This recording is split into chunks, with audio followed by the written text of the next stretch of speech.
Magandang araw, Pilipinas. Ako si Mark Sambalilo. Ito ang ka-TV Express. Yung piso, malapit ang maaprobahan ng Senado.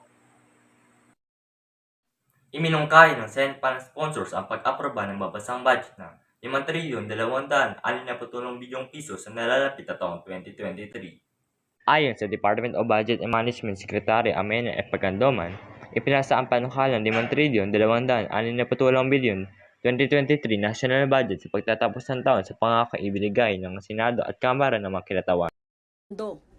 On a daily basis, the government will be spending 14.4 billion pesos, of which only 10 billion is supportable by revenues. The 4.4 billion is the deficit that must be financed by debt.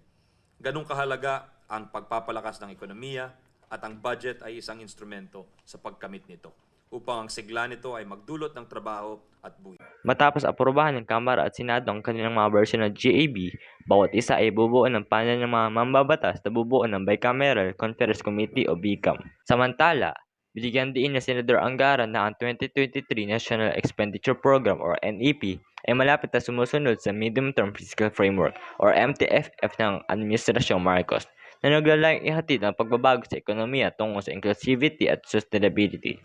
Binigyan din niya na suportahan ang komite ang agenda ng kasaganaan na itinakda dito. Muli, ito si Mark Sambalilo. Ito ang ka-TV Express.